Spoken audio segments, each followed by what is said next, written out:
He's not going to become a two-strong thing every year. Instead it goes up by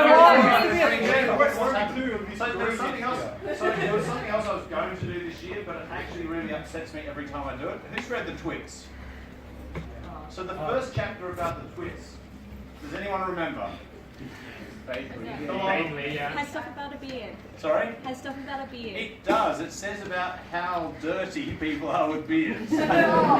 Maybe next year. All right, Zog by Julia Donaldson and Axel Scheffler. Axel Scheffler.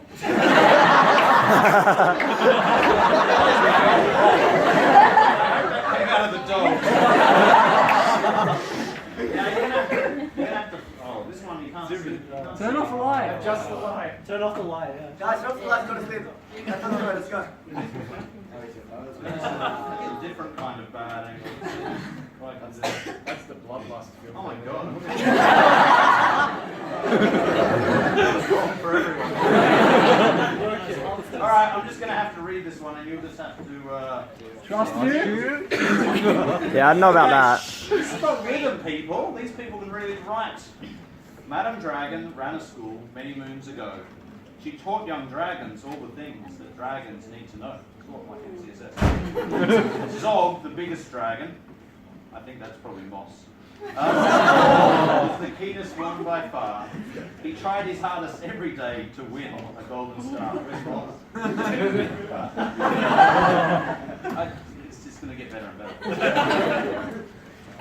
All the dragons in year 1 were learning how to fly.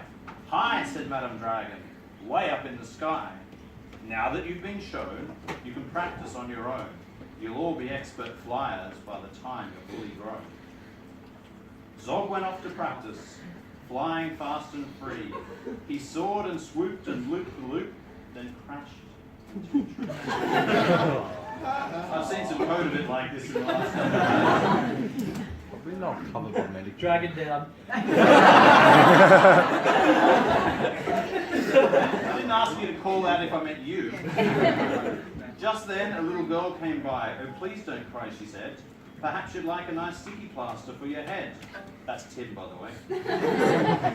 What a good idea, said Zog. Then up and off he flew, his plaster gleaming pinkly as he zigzagged through the blue. A year went by, and in year 2, the dragons learned to roar. Returners now. More, said Madame Dragon. Louder, I implore. Now that you've been shown, you can practice on your own. You'll all be champion roarers by the time you're fully grown.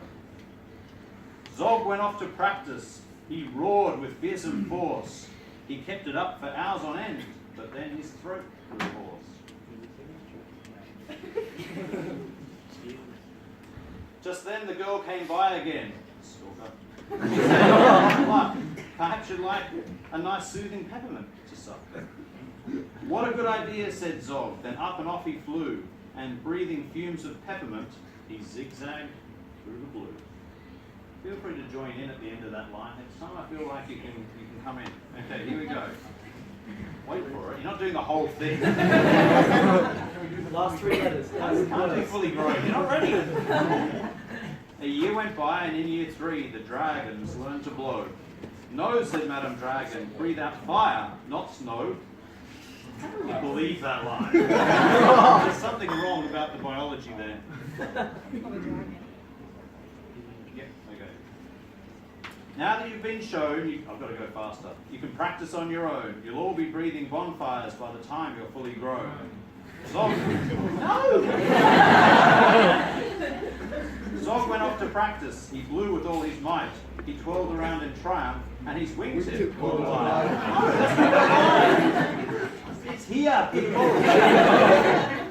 Just then the girl came by again. She said, "You poor old thing, perhaps you'd like a nice stretchy bandage for your wing."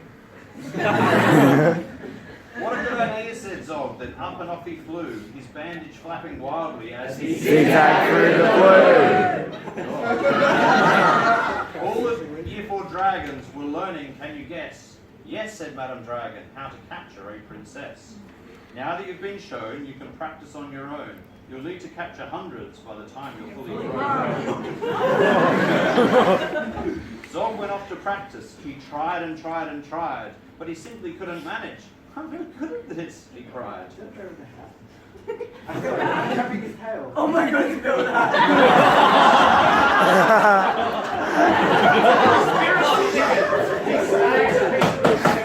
It's really emotional. Everyone is just laughing. I'll never stop. I'm trying to get somewhere deep here. It's not human, we can't relate.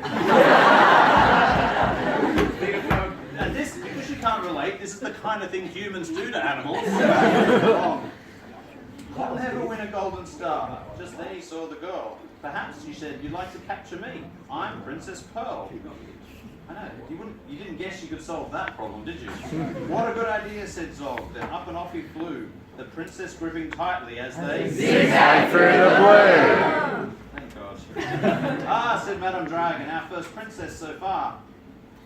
Congratulations, Zog, my dear, you've won your golden star. Stop! Good work, Moss. Zog was proud and I should have substituted. Moss was proud and happy, and Pearl felt good as well. She took the dragon's temperature and nursed them when they fell. We get into the important feminist moment, and this is the part of the story. Spoilers! A year went by, and in year 5, the dragons learned to fight. Right, said Madame Dragon, here comes a real-life knight. And this is great poetry here. To make this work is really tough. Up spoke the knight, my name, he said, is Gadabout the Great. I've come to rescue Princess Pearl, I hope I'm not too late. Okay, fine. I know this. I can do this without you lot. Zog breathed fire and beat his rings. The wings. You can't, she's mine, he roared. Oh no, she's not, yelled Gadabout and waved his trusty sword. The other dragons crowded round and watched them all agog. Who was going to win the fight, Sir Gadabout or... Time to use the substitution game. This is the moral of the story. Then Princess Pearl stepped forward, crying, "Stop, you silly chumps! The world's already far too full of cuts and burns and bumps. Don't rescue me. I won't go back to being a princess and prancing around the palace in a silly dress. I want to be a doctor and travel here and there, listening to people's chests and giving them my care." Me too, exclaimed the knight and took his helmet off his head. I'd rather wear a nice twisty stethoscope instead. Perhaps, princess, you'll train me up. And Pearl replied, of course, but I don't see how the two of us could fit upon your horse. So what's the solution? Another horse? No! Think laterally, people. Then Zog said, flying doctors, I'd love to join the crew. If you'll let me be your ambulance, then I can carry you. Bravo, said Madame Dragon. An excellent career. And all the year 5 dragons gave a loud, resounding cheer. Then Madame Dragon told the horse, I really hope you'll stay. I'll let you be my pupil's pet and feed you lots of hay. What a good idea, said Zog. Then up and off he flew, the flying doctors waving as they... And we're done.